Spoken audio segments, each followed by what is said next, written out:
My name is George. Today's message talks about competition and some of the effects of competition, some of the negative effects of competition. Competition as in strife. Now, we take our message from Philippians chapter 2, verse 3. The Bible says that let nothing be done through strife or vainglory. To strife, competition or bitter conflicts, you know, and then vainglory here meaning that um, you feel so proud about yourself, you feel so big about your achievements and all that you've achieved, and you are there bragging, you know. Let nothing be done out of these things, but in lowliness, in humility of mind, let each other esteem. Let let all of us esteem each other better than ourselves. Okay. Now, strife is a killer of joy. Vainglory is a killer of joy. Now,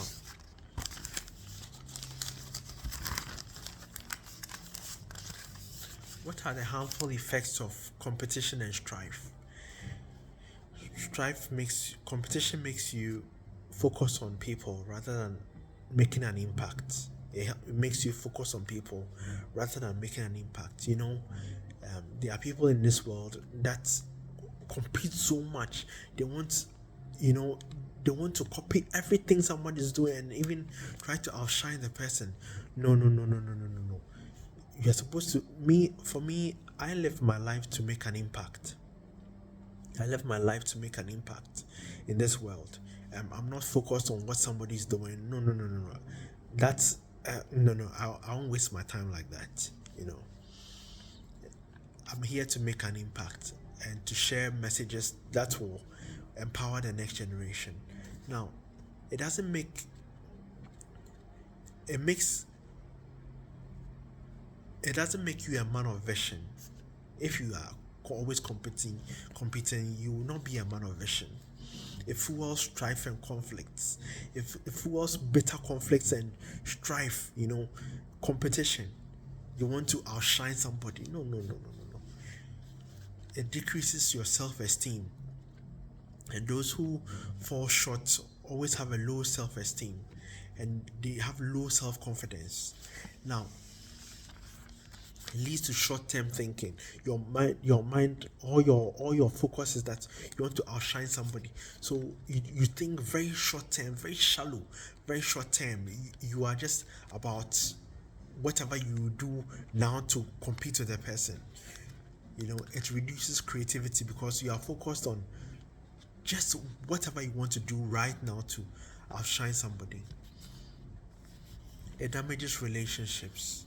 Okay, because of the competition, you don't want to hang out with somebody because you are competing with them. Silent envy and all that.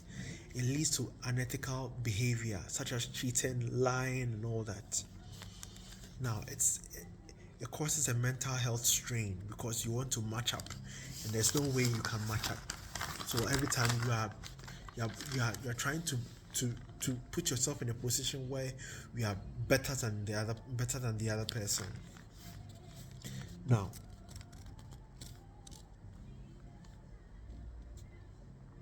the reason why I share posts. Do you really want to know the reason why I share wisdom posts? Do you really want to know? The world is a very serious place and ignorance is costly.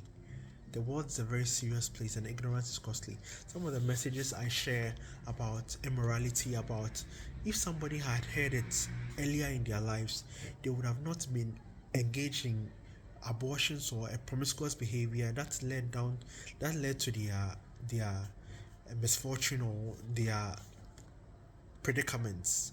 You know, some of the things, if I'm able to advise a young girl and not to engage in promiscuous activities, she's protected from these sex and all that.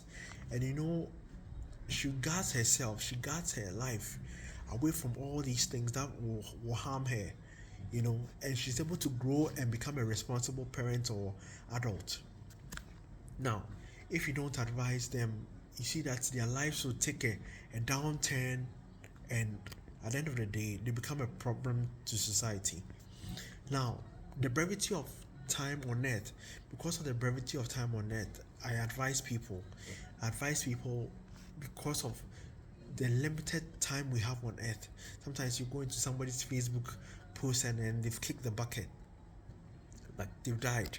But what did they leave for somebody to emulate?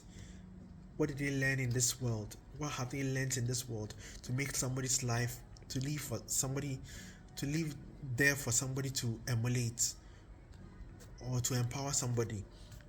Sometimes I go through some of my friends who have died, they are war, and I'm able to pick some wisdom, you know. But there are others who, when you go on their wall, you hear that they've died, and you go on their wall, and there's nothing. They're sharing either jokes or twerking and all those things. See, it doesn't empower anybody. It means that when you came into this world, you didn't really come to fulfill a purpose. You didn't come to achieve something great. You see, great things, when you are even dead and gone, they speak. When you're even dead and gone, they speak. So I want to advise you that when you are on social media, use this as a tool to empower the next generation. Empower the next generation. I'm also here to empower the next generation and generations beyond. That's my goal. It's not for flex nor fame or flex or fame or anything. It's just to empower. Okay.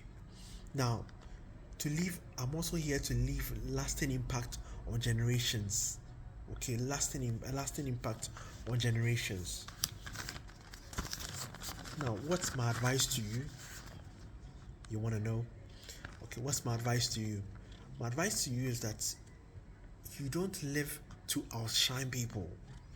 I don't live to outshine anybody. I live a very humble life. I don't live to compete with people. No. I live to empower people, and that's my aim, to empower people, to see people also rise from wherever they are. Now, we don't live to be in competition with people. You don't live to be in competition, always wanting to outshine or compete with people. No, I don't live my life like that. And I don't advise you to live your life like that, because in this world there are different talents. People have different talents, and God has given us different talent to shine differently. And all these things is to complement each other, not to compete or outshine somebody. Now, we don't live to be in competition with people. Play your part and leave what you can to the next generation. Play your part and leave what you can leave to the next generation. When I've learned something out of this world, I've learned so many things. What I can do is to impart that wisdom to the next generation. I'll share whatever I've learned. That's what I find that the next generation will need along their way in life. That is how to raise people up. That's how to raise people up. And the next people will also build something, and it will also impact the next generation. And that's how we live. You see, that's how we live. Now, my next advice is that you love people as Christ has loved us, as Jesus Christ has loved us. You love people in that manner. Okay? Play a good part in people's lives. If you can help them, help them. If you can help them, help them. If you can't help them, don't cause any problems for them. Don't cause any problems for anybody. If you can't help them, don't cause any problem for anybody. Now, don't envy what others have. Your time will come. Your time will come. Don't envy anybody. Your time will come. You are a work in progress. Keep trusting in God. Work hard. Maintain the right attitude, and your time will surely come. So, this is what I have to share with you today. Do not think about people. Don't make people your yardstick of comparison, or something you compare people with. No, don't do that. Don't do that. just when you identify somebody's gifts and it's nice, it's good, try to learn from them and try to encourage them. Okay, but competition won't take you nowhere. You don't learn anybody. You don't learn anything from anybody when you compete. You get it? You don't learn anything from anybody when you compete. Now, um, if you want to contact me directly, I'll leave my I've left my email in the profile, or I'll leave it on my YouTube description so that you can be able to contact me and we can chat. Or if you need any advice or something, you can always reach out to me. Thank you for listening, and bye bye.